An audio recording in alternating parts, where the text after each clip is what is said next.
Hi Capricorn. Hello po. Kumusta po mga dude?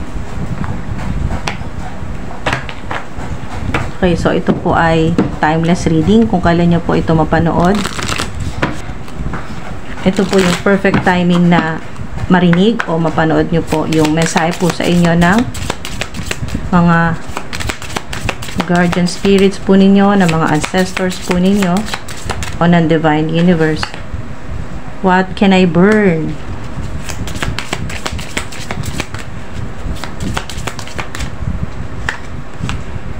Am I communicating my needs?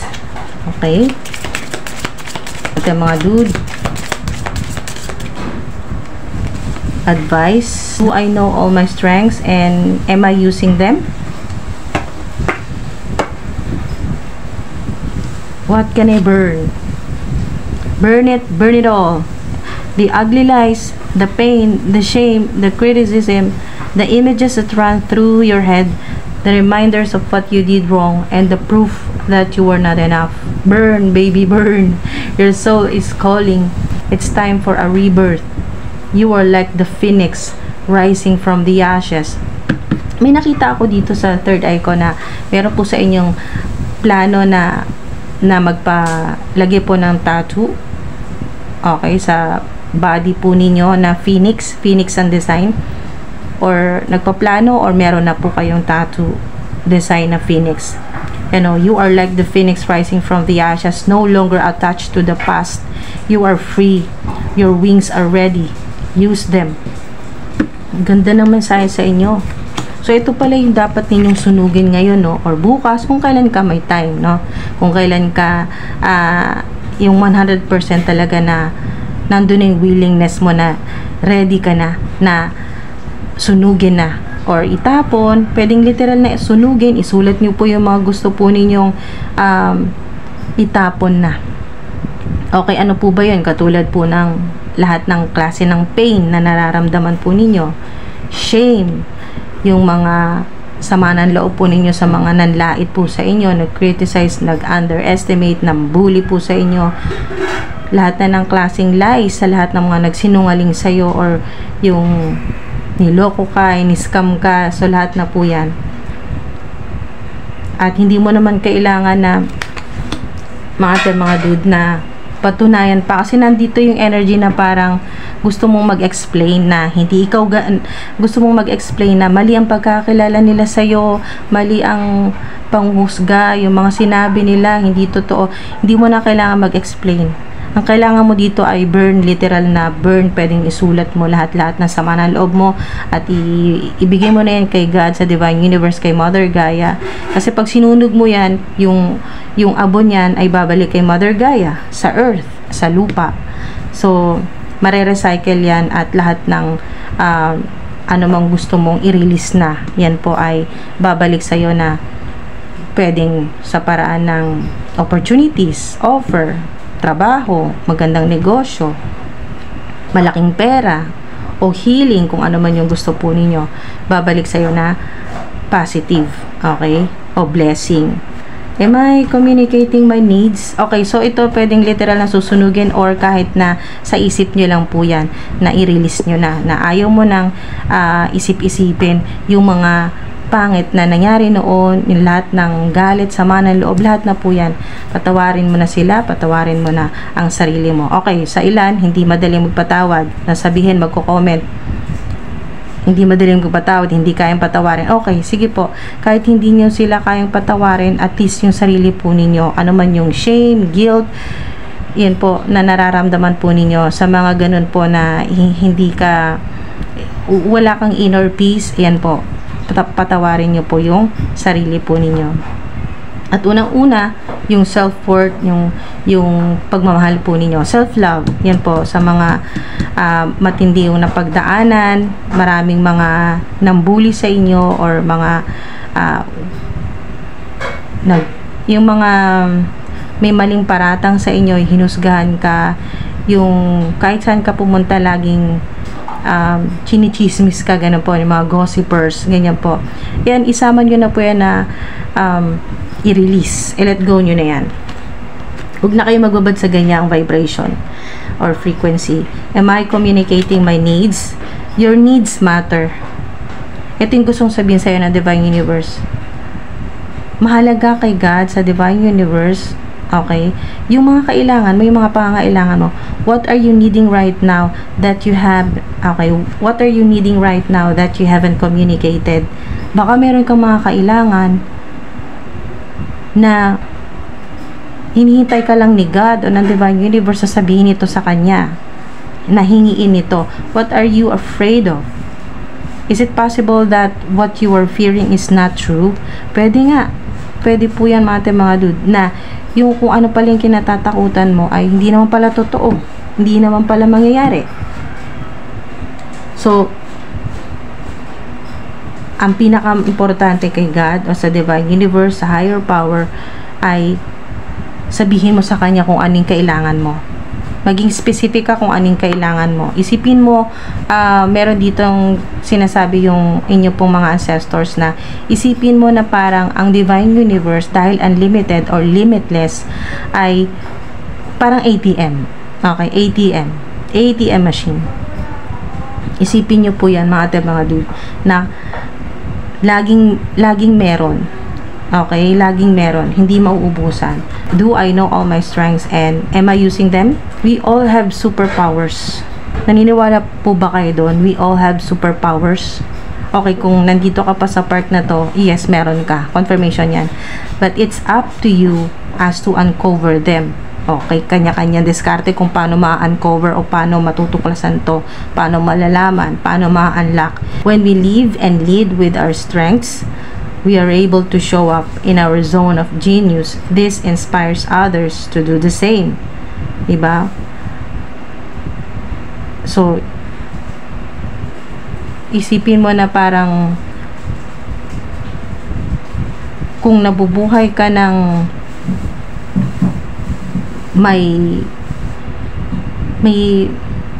may katatagan, ganun po. Yung hindi basta-basta, yung term dito ay unbreakable, unbeatable.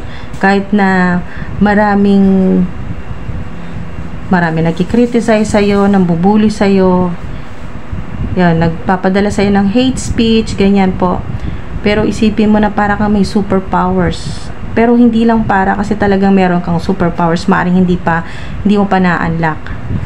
Or meron na, may idea ka na, pero kailangan mo pa ng confirmation. So, nandito na yung confirmation na genius ka. Gaya ng iba, genius ka. Gaya ng iba na nai-inspire ka sa mga ibang tao. At yung iba na nakaka-inspire din po ng maraming tao. Ikaw din, ganun ka rin. Kasi may superpower ka din. Maring nga hindi mo pa nagagamit o hindi mo pa talaga natutuklasan. Pero meron ka. Kasi ayan marami kang strengths, marami kang talent, skill, superpowers, pero hindi mo pa natutuklasan lahat. Merong iba na nagagamit mo na skills, talents, ganyan po, pero akala mo yun lang, pero marami pala, kasi limitless. So hindi ka maubusan.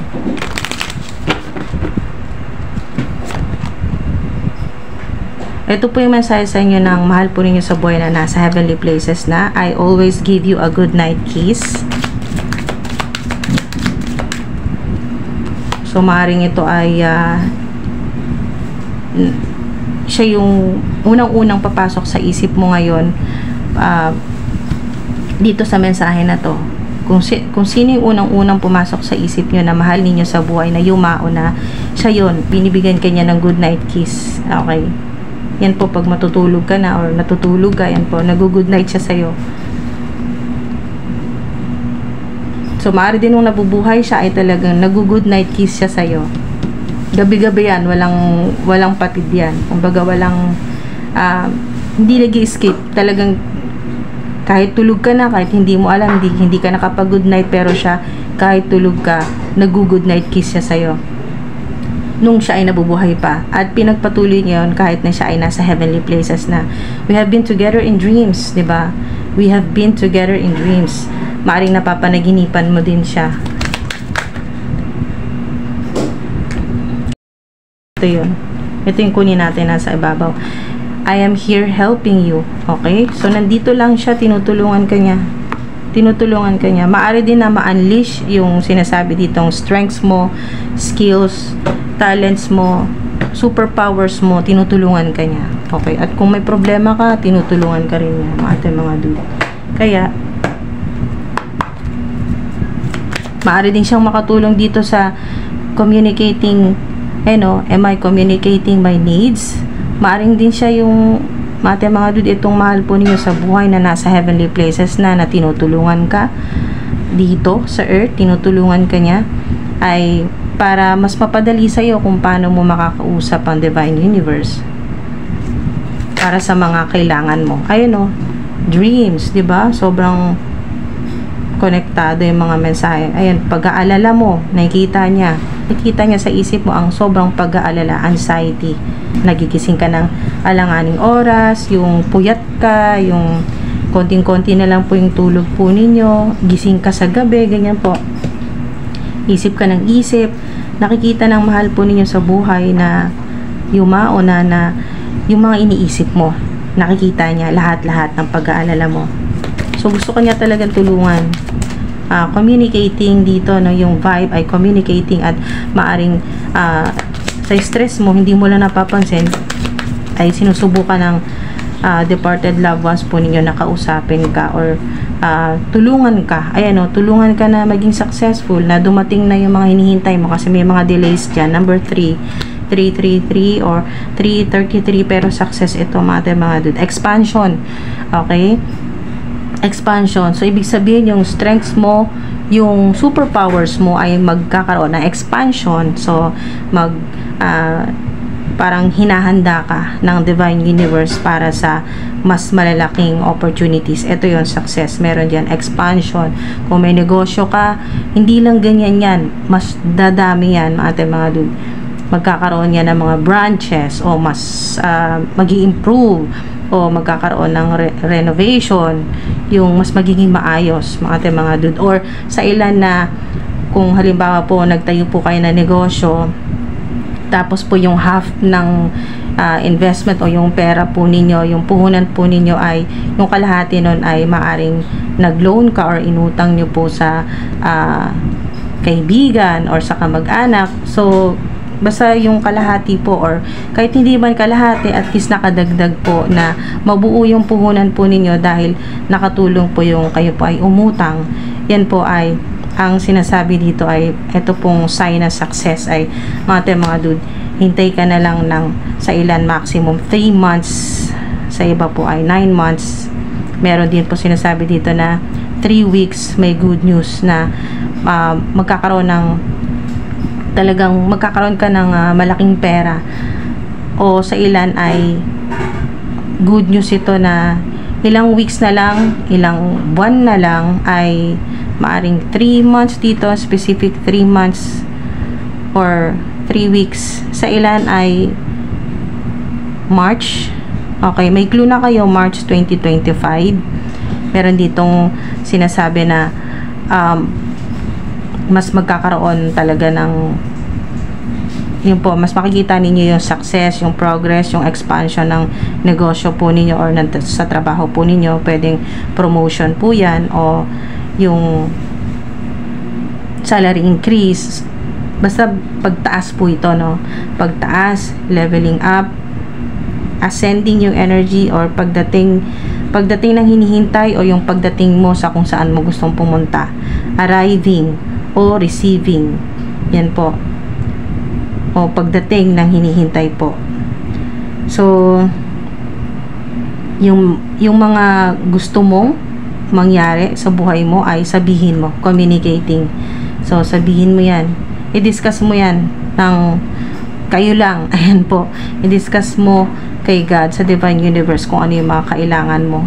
Kasi, ang mahalaga kay God, o sa divine universe, sa higher power, sa divine eyes, white light, ay yung mga pangangailangan mo. Ayan your needs matter. Ikaw mahalaga ka kay God at yung mga pangangailangan mo. Kaya sabihin mo kung ano yung mga kailangan mo. And be specific, mga dude. So, may actions ka na dyan. Ito po yung tipo ng, ito po yung mga dude, yung sign na mababawi nyo na po yung inyo pong gastos. Yung pinuhunan po ninyo, mababawi nyo na at mapakalaki ng tubo. Wow, diba? Nine of Pentacles. Enjoy. Enjoy nyo na yung resulta ng lahat-lahat ng pinaghirapan po ninyo kasi nandito na yung accomplishment. May inheritance din po yung makakatanggap ka ng mana, property, bahay, sasakyan, or pamamanahan ka ng negosyo, or may pamana po na meron din pong pamamanahan ka ng malaking pera, ganyan po. Nandito na yung mamumuhay kayo ng yung luxurious lifestyle na po yan. Yung talagang maganda dito, sinasabi ng mga ancestors po ninyo na ayun, may mga sorpresa, may darating na tulong, may magpapadala ng pera, may magbibigay po sa inyo ng puhunan or pera sa ilan, or monetary reward. Ito 3 ulit to. Meron pong dalawang sorpresa, unexpected na pwedeng pera po ito or tulong, opportunity. Yan po, may itutulong po sa inyo. May mga hindi inaasahan na darating. Yan po, unexpected na tulong. Meron din po talaga na ito po yung bunga ng pinaghirapan po ninyo, kaya matatanggap niyan. At mas maalagaan mo na yung sarili mo kasi marami ka nang pera. Yan po, napakaganda niyan. Self-love, napaka-importante. Once na makita, okay, so pagkatapos mga dude, pagkatapos nyo mapanood ng video na to, ay magmuni-muni daw po kayo. Yung sinasabi ng mga ancestors po ninyo, ng mga guardian spirits po ninyo, na halimbawa po sobrang stress mo ngayon, ay labanan mo yung mga negative na nasa isip mo, na yung mahirap ang pera, mahirap kitain ng pera, lagi kang wala, pag may nagtanong sa'yo, ang sagot mo walang pera, hirap na hirap, hindi na makaalis sa ganitong sitwasyon, puro negatibo. So, yun po yung sinasabi sa inyo na kahit wala pa, kahit hindi pa dumarating, pero definitely, confirmation niya na darating. Darating agad, mga dude. Wala nang delays. Darating agad ang mga unexpected at expected. Lahat na po yan. Meron kang inaasahan na darating. Yung mga hindi mo inaasahan, darating din. And po, maraming magdaratingin ngayon ng mga blessings sa inyo. O yung success na matagal mo nang pinaghihirapan, yung success o yung pagbabakasakali po ninyo ay magkakaroon talaga yan ng magandang resulta, mga dude. So, yung mga nag-take ng risk, ayun, pagbabakasakali, ayan po, magandang sign ito na maaring makita po ninyo. 222, 222, or 4 po na 2, 2222, or 333, 333, or 999 ay sign na nandito na. Okay, nandito na yung inyo pong abundance, yung prosperity po ninyo, yung success, expansion, nandito na. Yung mas magandang energy, yung stability, yung delays, tapos na. Okay? So, magtutuloy-tuloy na po yan. At labanan po ninyo yung stress po ninyo, yung anxiety, yung pag-iisip ng negatibo, o yung kinakausap mo yung sarili mo ng negatibo na mahirap ka, lagi kang walang pera, ganyan po, iwasan nyo na po yan. Simula ngayon, o pagkatapos mong mapanood itong video na to, ay i-embody mo na yung kunyari pumayaman ka na, yung bilyonaryo ka na, or kung hindi nyo pa talaga kaya kasi nag-i-skeptical yung isip po ninyo na paano mo i-imagine na mayaman ka, lalo na kung baon ka sa utang ngayon, lalo na kung wala kang trabaho or ang dami mong pinoproblema, at pinoproblema mo din yung mga family members na hirap din sa pera at gusto mo tulungan pero wala ka naman din pera para tulungan. So, napakaraming issue, daming drama sa pera, yan po.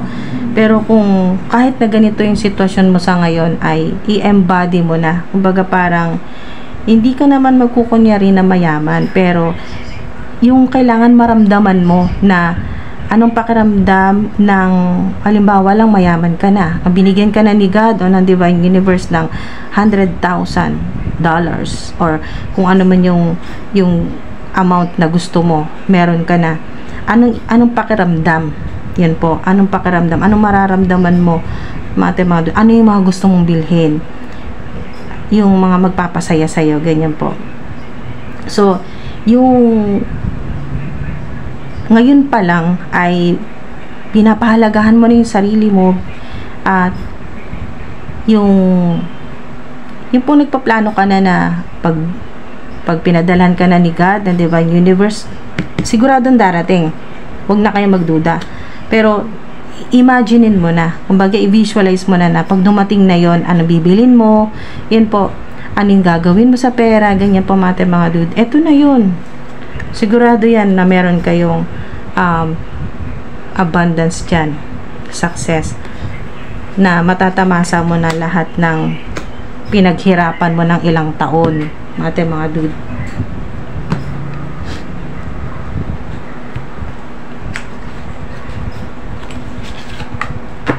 Okay, sara natin ang inyo pong reading. Ayan, diba? Commit to self-care rituals. Yan po, maaring plano mo talaga na pag nagkapera ka ay mas alagaan mo na yung sarili mo, kumain ng mga talagang nutritious foods, mga ganyan po, organic, at mas alagaan yung sarili mo, bumili po ng mga talagang yung gusto nyo pong bumili ng mga pang self-care rituals po ninyo o pang mga healthcare o yung mga pang yung mga beauty products, ganyan po. Ito yun, no? Stay away from drama today. Stay away from drama today. Ito yun. Iwasan mo na yan. Yung pag-iisip ng mga negatibo. Yung pag-iisip na kawawa ka, dami mong problema, wala kang pera, iwasan mo yan. Ngayong araw na to, magsimula practicein mo na yung yan po, stay away from drama o low frequency, low vibration. Subukan po ninyong manood ng mga high frequency, high vibrational energy na mga videos na makakatulong po sa inyo na ma-uplift po at magkaroon kayo ng inspirasyon na hindi lang ganyan, hindi yung pong makokontento na sa okay na yan, at least nakakain ng tatlong beses sa isang araw, 3. So yung inyo pong mindset ay matututunan nyo po na limitless or unlimited ang Divine Universe, kaya kahit anong gusto mo ay dapat hindi mo limitahan ang sarili mo, mga dude. Kasi ito hindi ka pang mahirap na vibe, mga dude. Ito po yung 9 of Pentacles at 3 of Wands. And po, Knight of Pentacles. Kayo po yung makakaranas, kung hindi pa man, or ang iba po sa inyo ay nagsisimula na, mga dude, na yung kayo po ay mayaman or magaan ang buhay, nakakapag-travel kung saan nyo gustong pumunta or mamasyal, magtrabaho kung saan nyo gustong magtrabaho, or may freedom. Yun po, yung pong kahit saan ka pumunta ay may income ka pa rin. Yan po, mga dude, sa mga freelancer o self-employed. So, yung mga hinihintay po ninyo ay kung puro delays o puro kayo hintay nitong mga nakaraang buwan o hanggang kasalukuyan, pag ganito pong 3 of Wands, ibig sabihin ay darating na. Okay? Hindi na ganun katagal yung paghihintay po ninyo kasi nandito na maraming pera ang 9 of Pentacles. Inheritance o yung makatanggap ng mana, yung biglang makatanggap po ng pera, na malaking pera sa bank account po ninyo or sa e-wallet, or yung talagang cash, may matatanggap na malaking pera, or biglang mananalo, or yung pong biglang may magi-invest po sa inyo, magpapahiram po sa inyo. So, sa iba't ibang paraan, yun po, comment nyo dyan. I attract abundance in all forms. I attract abundance in all forms. Yan po, mga dude. Pwede yan, positive affirmation na gamitin po ninyo. Napaka-powerful po niyan. Ikli lang yan, pero pag yan ay palagi po ninyong sinasabi ng, yung pong sinasabi ng kasama rin po yung good intention, no? Hindi lang para kayo nagme-memorize lang ng yung walang wala pong emosyon. Dapat pag yan po ay binibigkas po ninyo, ay nandun na yung talagang pinapractice nyo na rin na unti-unti maniwala kahit hindi agad naniniwala na yung talagang mamamagnet mo sa iba't ibang paraan. Darating ang mga blessings sa iba't ibang paraan. Yan po. Hindi lang yung matatanggap mo lang sa sweldo mo, or hindi lang yung ma-approve yung loan mo. Hindi lang po ganon. Iba't ibang paraan. Kasi pag ganitong Page of Cups, may biglaan na lang talaga na hindi ka naman nagsabi, hindi ka naman nang hiram, o hindi ka naman nangutang, pero bigla na lang may magsisend sa'yo ng tulong, or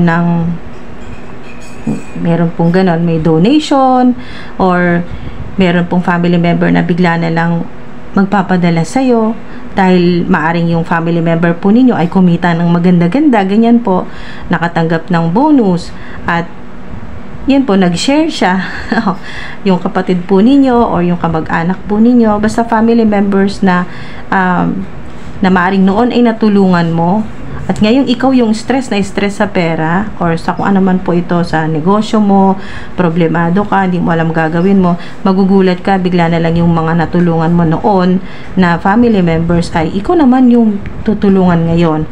Hindi man ganun kalaki, at least makakadagdag ito sa kung ano man yung kulang, okay, sa budget mo. So ganun pa rin, may blessing pa rin yan, mga dude.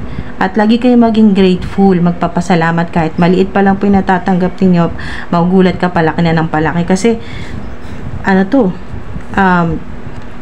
huge amounts of money, or mananalo big time. Yan po mga dude, yung 9 of Pentacles or 9 of Coins. 3 of Wands ay success. So sa mga magbabiyahe na naabutan ng mga delays, yan po ay meron po ditong 3 days, 3 weeks, yan po ay matutuloy na sa biyahe po ninyo. Or sa mga naghihintay, maaring kayo ay paalis na 3 weeks or 3 months, yan po, tuloy na po ang biyahe, yung flight po ninyo, or kung saan man po kayo, no, biyahe sa lupa, yan po, sa tubig, or by plane, yan po. So maraming salamat po mga dude sa mga umabot po dito sa dulo, at sana po ay makatulong po sa inyo ito pong mga mensahe, divine messages po ng inyo pong mga guardian spirits, ancestors, lalo na po ng divine universe. Huwag niyo pong kakalimutan na ikaw ang mahalaga kay God at yung mga pangangailangan mo, okay? Na kung ano yung desires o yung mga gusto mo, magkakaroon ka. Magandang sign yan. Yes, yan, confirmation yan kung meron kang 9 of Pentacles, at meron pang double confirmation na 3 of Wands. So, yun po mga dude. At kahit nga po yung mahal po ninyo sa buhay na nasa heavenly places na, ay tinutulungan ka pa niya dito sa planet Earth. Nandito siya mga dude. At maaring siya rin yung nag-good night kiss sa'yo. At maaring siya rin yun tinutukoy dito na nagpapakita siya sa'yo sa panaginip mo, lalo na kung sobrang stress ka. Yan po, yung isip ka ng isip. So, mga dude, remain positive at umiwas. Ayan o, stay away. Napaka-importante nito. Stay away from drama today. Okay, ngayon po. Ingat po, maraming salamat po.